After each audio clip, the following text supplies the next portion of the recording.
지금 한 10년 정도를 해오셨으면은 이제 1년에 활동이 어느 정도 좀 사이클이 있으실 것 같아요. 그래서 좀 공연은 주로 어디서 하시는지 또 연습은 어떻게 하시는지 이런 것도 조금 더 설명해 주실 수 있을까요? 네, 저희 저희가 이제 너무 저희 이름이 너무 길어서요. 네네네. 그래서 그냥 금천 뉴스필이라고 이렇게 얘기를 합니다. 네네. 그래서 지금도 그냥 또 더 줄이면 금유필 이렇게 얘기를 하거든요. 네네. 그러니까 그렇게 이해해 주시면 감사하겠고요. 네. 저희 금천 뉴스필은 일주일에 그 토요일 날 오후 3시에 네네. 박미 사랑마을회관에서 저희 연습실이 있습니다. 그래서 거기서 매주 3시부터 네네. 5시 반까지 연습을 하고 있습니다. 그리고 또 저희는 일단 그 1년에 한 번은 꼭 정기 연주회를 하는데요. 네네. 바로 지금 하는 1월 달에 하는 정기 연주회가 있고요. 그리고 또 여름에 또 초여름부터 가을까지 네. 그 안에 또 찾아가는 음악회라고 해서요. 저희가 초등학교나 아니면 중학교를 하나 지정을 해서 네네. 한두 개 정도를 저희가 찾아가서 그분들에게 또 그 학업의 그 피로를 또 풀 수 있는 그런 음악회를 하고요. 또 하나는 또 뭐냐면 그 가족과 함께하는 힐링 콘서트라고 해서요. 네네. 요즘 아이들이나 또 이 학생들이 학업에 몰두하고 또 그러다 보니까 또 가족과 이 그 같이 이렇게 뭔가 이렇게 참여하는 그런 것들이 부족하잖아요. 추억을 만들 기회가 별로 없죠. 그렇죠. 네. 네네. 그래서 저희들이 그거를 좀 안타깝게 생각하고 가족 힐링 콘서트라고 해서 네. 가족들을 다 초청하는 겁니다. 아. 해서 그분들에게 네. 우리가 음악도 하고 또 재미있는 퍼포먼스도 하면서 서로 간에 어떤 즐거운 시간을 가지도록 해주는 그런 콘서트를 또 하고 있고요. 네네. 그리고 또 저희가 또 박미사랑마을회관에서 마을 사업들을 많이 하는데요. 네네. 특별히 서로 잊기 사업이라는 게 있어요. 네네. 그건 뭐냐면은 세대와 세대 간의 그런 격차를 이겨내고 네네. 함께 협력해서 어떤 이제 주제를 가지고 저희가 함께 막 이렇게 이런 콘서트도 하기도 하지만 네네. 함께 또 친목도 하고 그런 시간을 가지거든요. 네네. 그래서 그런 공연도 하고요. 네네. 또 뿐만 아니라 또 올해부터 이제 생활문화지원센터로 또 그 박미사랑마을회관이 서울시에서 네네. 인증을 받아서 네. 그 생활문화 그 지원, 그러니까 생활문화에 대한 어떤 그런 기획과 또 공연과 네. 또 여러 가지 계획들을 같이 나누고 있습니다. 와, 진짜 굉장히 열정적인 활동을 펼치고 계시네요. 네, 그래서 네.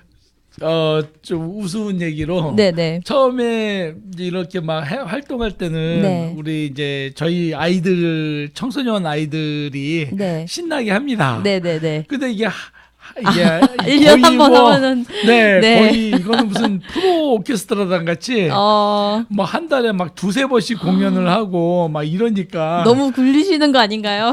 예, 너무 굴리다 보니까 나중에 연말쯤 가면 이제 막 붕시렁거리는 소리가 들리고 좀 그런 건 있습니다. 그렇지만 그만큼 그러니까 주민분들한테 굉장히 뜻깊은 시간들이 되게 많이 될 것 같아요. 그럼요. 네, 맞습니다. 근데 그러면 그 과정에서 사실은 되게 힘든 일도 많이 있으실 것 같거든요. 사실은 이제 지역에 어떤 그 오케스트라를 접할 일이 굉장히 많지 않잖아요, 실제로는. 근데 그런 공연을 많이 펼치면서 어떤 맞닿는 면들을 되게 많이 만들어내고 계신데 그 과정에서 조금 어렵거나 힘드신 부분은 없으신가요?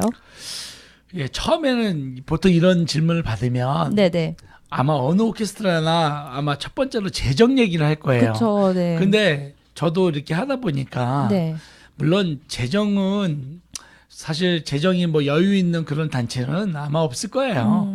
근데 저희도 마찬가지고요. 네네. 근데 이제 재정도 재정이지만 가장 중요한 것은 우리가 이제 유스다 보니까 이제 청소년, 그러니까 초등학교부터 중학교, 고등학교까지 다 있거든요. 네네. 근데 이 아이들을 저희가 좀 잘 관리해서 네. 정말 이 아이들에게 뭔가 좀 큰 의미도 심어주고 또 좋은 경험도 해주고 그런 것들을 많이 해주고 싶은데요. 네.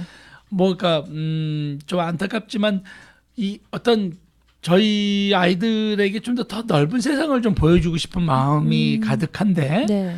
그게 늘 항상 한계점이 있어요. 왜냐, 물론 재정적으로도 한계점이 있고요. 네. 또 아이들이 어떤 학업에 걸려져 있다 보니까 그렇죠. 그 시간 내기가 쉽지도 않고요. 네. 그러니까 그러다 보니까 너무 좀 더 좀 넓은 세상이라는 거는 네네. 뭐 해외로도 나가서 네. 아이들 비전을 심어줄 수도 있는 거고 네네. 뭐 그 놀러 가는 거라고 생각을 물론 하겠지만 그건 아니고요. 그렇죠.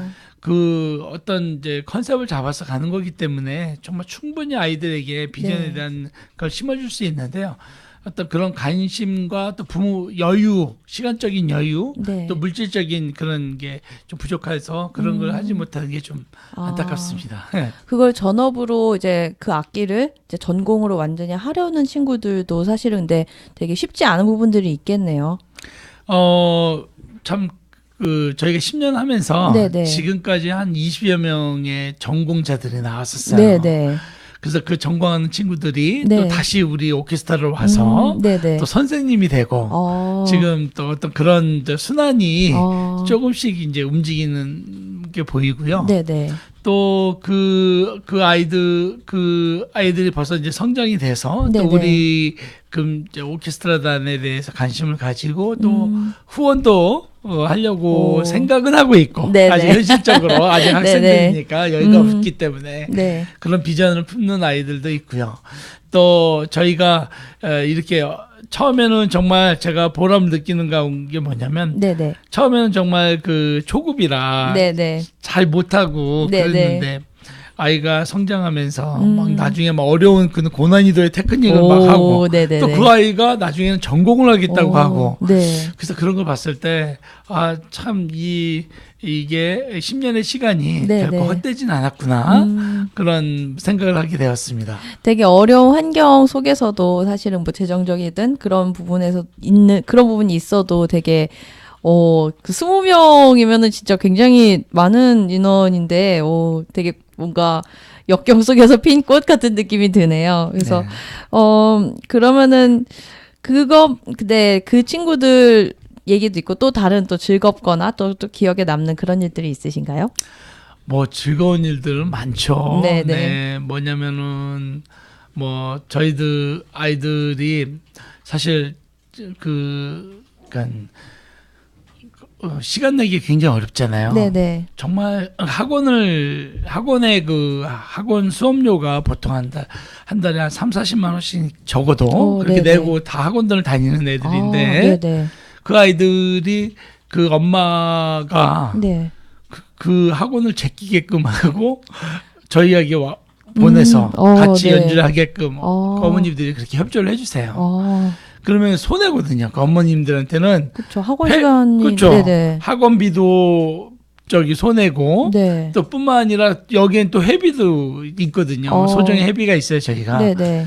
그 회비도 내야 되고 그러니까 이중으로 큰 손해를 보심에도 불구하고 그 자녀들을 네. 저희에게 보내서 네. 연주를 하게끔 한다는 거. 그런데 그거에 대해서 전혀 짜증스러워하지 않으시고 기쁜 마음으로 해준다는 그 자체가 그 마인드가 참 너무 감사하고 고마울 뿐입니다. 예. 그러면은 그 금천 유스필에 들어오기에 그러니까 만약에 들어오고 싶다, 가입을 하고 싶다라고 한다면은 뭐 어떤 자격이나 조건 같은 게 있나요?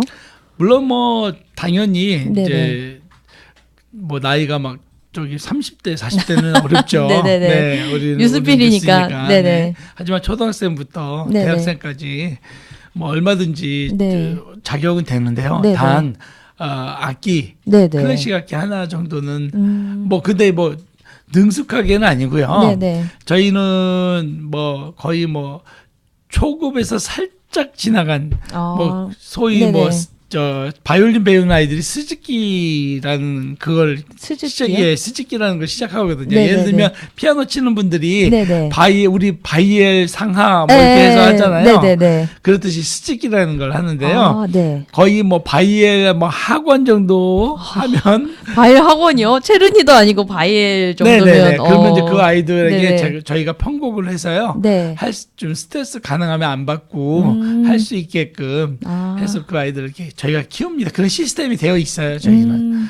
그래서 그 아이들이 이렇게 그 단계 끝나면은 또 좀 더 어려운 단계로 가고 뭐 이런 식으로 예, 더 실력을 점점 쌓을 수 있는 어떤 구조를 그런 10년이 되면서 그런 시스템이 잘 되어 있습니다. 되게 뿌듯하시겠어요. 어떤 하나의 사이클이 만들어질 수 있는 그런 분위기가 되겠네요. 네네.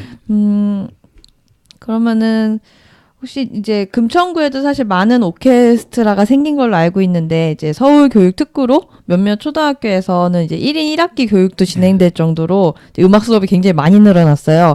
그러면은 이제 음악과 어떤 아동 청소년의 성장을 이제 옆에서 이제 많이 봐오셨을 것 같은데 그런 걸 보면서 뭐랄까 그래도 이런 부분들은 좀 더 잘 되었으면 좋겠다. 그러니까 학교로 직접 들어가서 하는 부분들이 좀 아쉬운 부분이나 좀 의견이 있으시면 말씀해 주시면 좋을 것 같아요. 처음에 저희가 그 금천구에서는 네네. 1호 오케스트라단이거든요. 저희가 창단을 하면서 이제 활동을 하면서 이제 여러 이제 프로 오케스트라도 생기고 또 이런 청소년 오케스트라도 막 여러 개가 많이 생겼어요.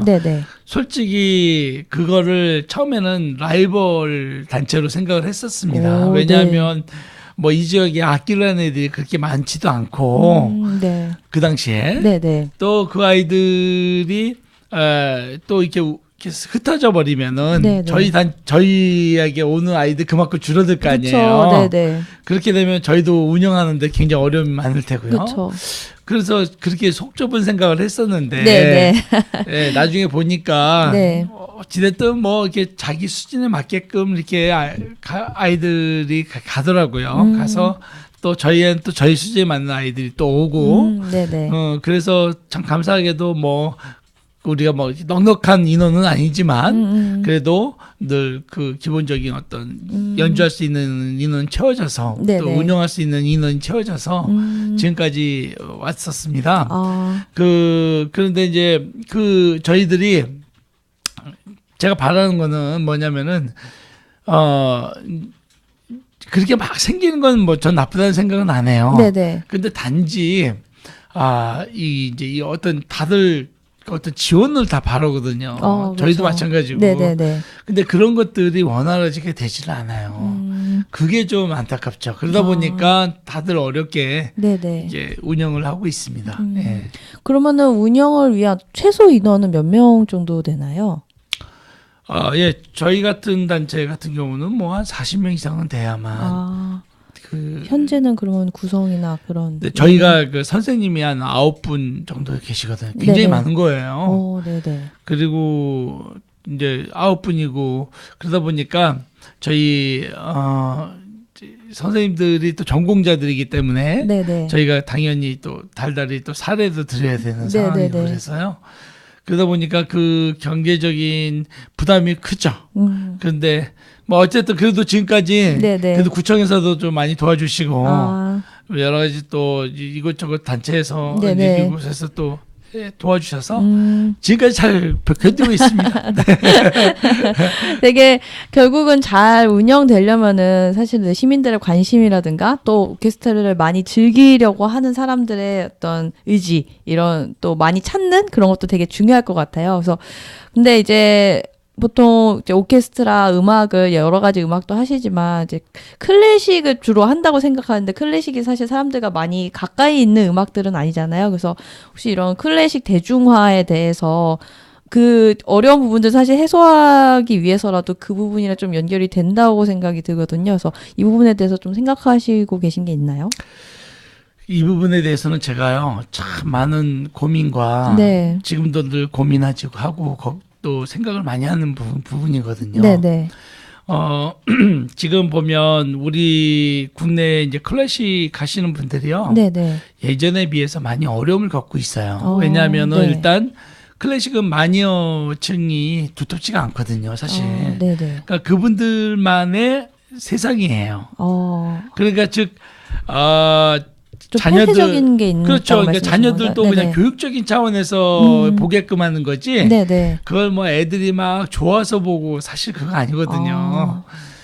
그런 저희 공연도 마찬가지예요. 저희가 지금 이제 10년째 이제 공연을 하지만 저희 공연도 이게 보면 막 애들이 막 너무 좋아서 와서 막 보고 막 와 뭐 이게 아니라 그냥 그 딱딱한 의자에 앉아서 그냥 이게 형식적인 박수 그렇게 하는 거 보면서 내가 늘 고민을 했어요. 왜 클래식은 이럴까? 근데 지금 우리나라 국악이 예전에 제가 어렸을 때만 해도 정말 지루했거든요. 네네. 우리나라 국악들이 굉장히 지루하고 재미없고 네. 또 완전히 더 다른 세상의 음악이라고 네, 생각을 네, 네, 했었어요. 네. 근데 요즘 나오는 국악은 굉장히 퍼포먼스적인 것도 그렇고 또 여러 가지 그 많은 크로스오버. 장르의 네. 그런 음악들을 네, 네. 이렇게 합쳐서 네. 굉장히 색다른 음악으로 그러면서 자연스럽게 네, 네. 그런 공연을 하는 걸 제가 많이 봐요. 네, 네.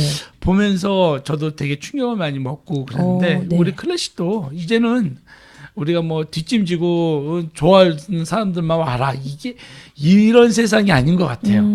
그래서 그냥 이건 아직 저희 그 오케스트라 단체 어머님들에게 말씀을 못 드렸는데 네네. 이번 이제 10주년까지 저희 정기 연주는 지금까지는 이제 클래시컬하게 달려왔다면은 네네.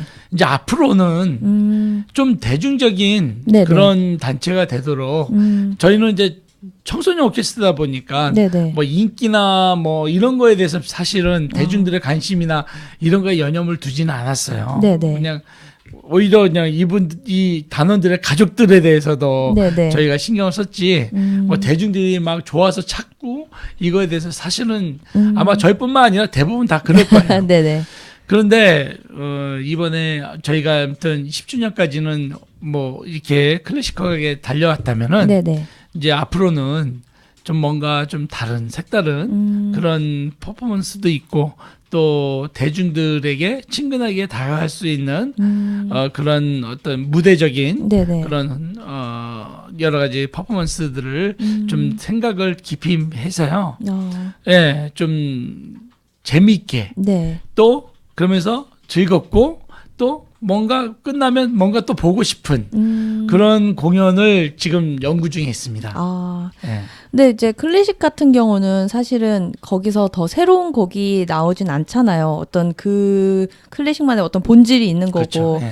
그러니까 제가 최근에 본 것 중에서 이제 그 조성진 그 피아니스트 네. 그 네, 선생님이 맞습니다. 하신 네. 거 얘기해 보니까 그러니까 요즘 크로스오버 공연들 되게 많이 하잖아요. 네. 막 네. 전자기타도 같이 네. 막 오케스트라랑 하고 그렇죠. 그러면은 근데 이런 부분에 대해서 사실 이제 실제로 악기를 연주하시는 분들의 입장이 되게 많이 갈리는 것 같아요. 그래서 맞습니다. 예. 그러면은 단장님께서는 좀 더 이 부분에 대해서 좀 오픈된 마인드를 좀 가지고 계신 건가요? 자, 이제 이게 뭐냐면요. 네네. 저희 유스 오케스트라는 네. 뭐 어디 여기 서울시향이나 네. 또 이게 자기 정부의 지원을 받아서 운영하는 그런 완전 프로 단체들. 네네. 또 세계적인 오케스트라 단체. 네네. 저희는 그런 소리 낼 수가 없어요. 솔직히 말씀드려서. 애들이 이제 뭐 스즈키 상관하는 애들이 보고 베를린 필하모니 같이 소리 내라는 건 말이 안 되는 거잖아요. 그렇죠. 네. 사실은 그렇게 내게 하려고 애들을 쪼고 스트레스도 주고 공연 많이 네, 막 경험 그렇게 쌓게 하고, 저는 네. 그게 교육이라고 생각을 그쵸. 했어요. 그런데 어느 순간 그게 깨지더라고요. 왜냐? 네. 뭐든지 그래요. 음악은 사람들이 좋아하지 않으면 네. 더 이상 찾지는 않는 거예요. 클래식도 그런 거거든요. 사람들이 호감이 가야 찾는 거지. 왜 뭐 요즘 BTS니 무슨 세븐틴이 이런 네네. 사람들 공연에는 네. 정말 뭐 엄청난 수천 명이 몰리죠. 그 비싼 티켓 네. 값을 사면서까지 와서 공연을 보잖아요. 네. 하지만 클래식은 있을 수 없는 일이거든요. 네. 이건 서울시향이 와도 있을 수 없는 일이에요. 근데 베를린 필쯤 오면은 좀 그래 뭐 내가 뭐 한 돈 10만 원 내가 가서 보지 뭐 이런 마음들 같지만 이게 어떻게 보면 클래식이 좀 뭐랄까 대중의 어떤 의식을 너무 생각지 않는 것도 있죠. 물론 이제 다른 프로 단체들도 열심히 노력은 합니다. 하지만 생각을 그럼에도 불구하고 완전히 바꾸지는 못했죠. 예. 그러니까 저는 그런 생각이에요. 어차피 우리 유스 오케스트라는 네. 그런 전통의 어떤 그런 프로 오케스트라 같은 소리를 내지 못합니다. 그거를 인정을 하고 그럴 바에는 저는 차라리 그냥 대중에게 다가갈 수 있는 그런 음악과 친근하고 네, 친근감을 할 수 있는 것과 네네네. 또 대중들이 쉽게 접할 수 있는 것이지만 뭔가 좀 이색적인 그런 어떤 방향으로 저는 다가가는 게 네네. 저는 그게 맞다고 생각합니다. 네. 와, 사실 이제 비전이나 이런 것도 여쭤보려고 했는데 되게 자연스럽게 말씀을 해주셨네요. 예. 되게 좋은 부분인 것 같아요. 왜냐하면 그게 사실 지역에서 활동하는 문화예술 쪽에서 활동하시는 분들이 그렇게 해주시길 되게 많이 바라는 것 같아요. 어떻게 좀 저 멀리에서 되게 경외심 들고 막 이렇게 하는 게 아니라 그렇죠. 사실은 내가 자연스럽게 들을 수 있는 음악 그리고 언제든 공연을 가서 내가 아는 노래를 들을 수 있고 클래식이라는 게 되게 어려운 게 아니라는 거 그런 경계를 좀 많이 없앨 수 있는 그런 부분들을 되게 노력하시는 게 느껴지네요. 그러면은 올 한 해 이제 준비하고 계신 이제 내일 공연 말고도 또 다른 계획이나 그런 것들이 또 뭔가 좀 새롭게 올해 한 해 계획하신 게 있나요? 좀 전에 말씀드렸다시피 네네. 이제 이번 이제 10주년 공연까지는 제가 클래시컬하게 갈 것 같고요. 네네. 그리고 나서는 이제 제 방향성이 이제 뚜렷하게 이제 우리가 대중에게 네네. 들어갈 수 있는 그런 음악과 네. 또 그러한 퍼포먼스들을 진행해 나가려고 합니다. 네. 그래서 아직 구체적인 계획은 안 나왔지만 이제 여러 가지 이제 연예인 기획사 분들이 있어요. 네네. 그분들이랑 또 같이 조인을 해서요. 네네. 예를 들면 저희가 강남에 갑니다. 네네. 강남에 가서 저희가 연주를 하고요. 네. 연주를 하다가 저희가 갑자기 이제 어떤 이제 가수의 음악을 예를 들면 아이돌이나 네네네. 뭐 요즘 되게 게릴라 공연 느낌으로 뭐 소녀시대나 네네네. 이런 유명한 그런 연예인들 그 음악을 우리가 해요. 네. 그러면 진짜로 그 연예인이 나타나서 노래를 해주는 그런 퍼포먼스를 사실 그 엔터테인먼트 분들이랑 지금 서로 얘기가 좀 됐고 아직 구체적으로 진행은 아마 조만간 이제 하게 되겠죠. 와, 제가 팬 입장이면은 진짜 막 너무 행복할 것 같네요. 진짜 막 서프라이즈 막 선물 같은 느낌으로. 네, 그래서 그런 것들을 또 우리 금천구에다가도 좀 할 수 있도록 그런 기회와 또 여건을 좀 만들어서 좀 그러니까 같이 이렇게 또 같이 엮어서 협력해서 하니까 많은 어떤 좀 더 넓은 시각이 생기더라고요. 매일 걷던 길에서 되게 색다른 기억이 생길 것 같아요. 그런 경험을 제가 상상만 해도 굉장히 행복해지네요.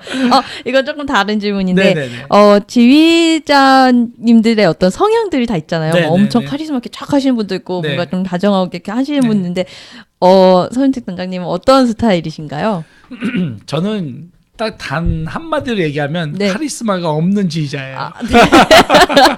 되게 좀 부드럽고 사실은 지휘자에게 있어서 카리스마는 정말 중요한 어떤 그 리더자로서 갖춰야 될 중요한 성품인데 저는 아예 일찌감치 그 카리스마를 사실은 내려놓았어요. 왜냐하면 저희는 어쨌든 뭐 프로 오케스트라가 아니잖아요. 만약에 제가 어디 시립 오케스트라단이나 이런 프로단체를 제가 한다면 좀 더 다르겠죠. 근데 저는 유스고 이 아이들이 공부에도 지쳐 있는 애들인데 그저 음악으로 좀 뭔가 스트레스를 풀려고 온 애들인데 제가 그 애들한테 막 스트레스 준다는 거는 그거는 어불성설이라고 생각해요. 그렇기 때문에 저는 우리 유스 오케스트라를 창단하면서부터 저는 카리스마를 일단 내려놓기로 마음 먹었고요. 그것 때문에 사실은 또 어머님들한테 지적도 많이 당하고 주변에서 뭐 그런 것 때문에 뭐 많이 얘기는 들어요. 하지만 중요한 것은 음악은 우리가 행복하고 즐거우면 막 자동적으로 랄랄랄라 거리고 막 흥얼흥얼 거리잖아요. 맞아요. 저는 그게 진정한 음악이라고 생각하거든요. 우리 아이들이 그냥 스트레스를 받으러 막 해서 뭐 하나 뭐 하려고 막 이게 아니라 그냥 자연스럽게 즐겁게 뭐 이게 안 하면 막 실수했어. 그럼 막 이거 막 하면 막 분위기 막 쌀랑한 게 아니라 막 웃고 다음번 잘해야지 하면서 본인이 자연스럽게 노력하고 민망하면서도 이제 더 잘하겠다 가슴도 다지고. 근데 지금까지 우리 금천 유스필에 다는 아이들이요 그래 왔어요. 막 그거 뭐 안 된다고 막 울고 짜증내고 이게 아니라 막 웃으면서 뭐 오히려 자기들이 더 연습하고 야 우리 가서 빨리 연습하자 막 하면서 막 하고 그런 자발적인 모습들이 있었기 때문에 저희가 지금까지 오지 않았나 싶기도 하고요. 그렇다고 또 저희 음악이 막 수준이 낮진 않거든요. 뭐 네네. 오셔서 보시면 아시겠지만 또 난이도가 또 있는 곡들을 많이 합니다. 네네. 근데 그런 곡들을 소화할 수 있는 것이 네. 그런 것들이 내재되면서 또 요즘 아이들은 우리 옛날 시대 저희 시대 아이들이 아니잖아요. 그렇죠. 그러니까 얘네들한테는 뭐 쫀다고 되는 게 아니라 동기별만 되면 아이들이 본인들이 스스로 자발적으로. 해요. 네, 저희 아이들이 그래요. 그래서 저도 놀래요. 그리고 이 아이들이 그게 생활 속에 또 적응이 돼서요. 네. 학업에도 굉장한 도움이 되고 있습니다.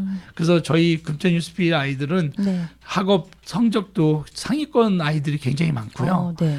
또 그 아이들이 또 자연스럽게 또 명문대에 진학한 아이들이 꽤 많습니다. 네. 와, 네. 되게 그 부분이 되게 좋네요. 그러니까 뭐랄까 사실은 그런 어떤 공연 그런 전공으로 악기를 한 분들은 되게 혹독한 훈련과 그렇죠. 되게 막 자기 네. 자신을 죽이는 네. 그러니까 어떤 뭐 미디어나 이런 데서 묘사되는 모습들이 다 그런 모습들이 너무 많아서 네. 좀 걱정이 되고 네. 와, 저 너무 힘들겠다. 이렇게 그것도 사실 어떻게 보면 클래식이나 그 악기 연주의 음악에 대해서 되게 거리감을 만드는 것 중에 하나로 생각하는데 네, 맞습니다. 그 자발적으로 하는 사람들은 사실 공연하는 모습 자체도 굉장히 행복한 게 느껴지잖아요. 네, 그렇습니다. 그런 부분들을 네, 기대할 네. 수 있는 네. 오케스트라니 굉장히 네. 네. 그런 게 우리 동네에 있다니 굉장히 뿌듯하네요. 감사합니다. 이제 네, 어느 정도 이제 듣고 이제 여쭤보고 싶은 말씀을 좀 어느 정도 다 드렸고요. 마지막으로 그러면 이제 주민 여러분께 마무리 네. 인사와 뭔가 PR 네, 네, 해주시면 더 좋을 것 같아요. 네, 그렇습니다. 우리 금천 뉴스 필하모니 오케스트라가 네네. 사실은 뭐 구립 오케스트라는 아니에요. 네. 물론 이제 금천구에 구립 청소년 오케스트라는 하나 있으면 좋지만 이미 많은 단체가 있기 때문에 저는 뭐 굳이 네. 뭐 그럴 필요는 없다고 생각하고요. 단지 이제 구청에서는 이런 단체들이 좀 성장할 수 있도록 뭐 충분한 뒷바라지는 아니더라도 네. 약간의 관심과 또 그런 협조 물론 지금도 많이 해주세요. 네. 저희 많이 해주시지만 좀 더 많은 관심과 협조가 좀 필요할 것 같고요. 네. 그리고 중요한 것은 우리 금천구 주민분들이 우리 금천 뉴스 필하모니 오케스트라 그래도 10년 동안 네. 어쨌든 여기에 터줏대감으로 또 자리 잡고 있었고 네네. 또 이를 통해서 또 금천구가 또 여러 가지 그런 클래식 음악의 발전을 가져온 거는 뭐 자타공인 사실이거든요. 그렇기 때문에 금천구 주민분들이 좀 더 우리 단체를 좀 봐주고 네네. 바라봐주고 또 저희가 공연할 때 과연 또 어떠한 발전이 있고 어떠한 모습으로 또 성장의 성장이 되어 있는지 모습을, 그렇죠, 네. 그렇죠. 그런 것들을 좀 관심 있게 봐주면 네네. 여한이 없죠. 와, 저도 막 갑자기 지지자가 될 수밖에 없는데 그런 말씀들 많이 해주셨는데요. 네. 지금까지 뉴스라인 초대석이었고요. 이제 내일 26일 오후 6시 금날의 아트홀에서 10주년을 맞아서 제10회 정기 연주회를 예정하고 있는 금천 유수 필하모닉 오케스트라 서윤택 단장님을 모시고 이야기 들어봤습니다. 네, 감사합니다. 네, 감사합니다. 고맙습니다. 네. 네.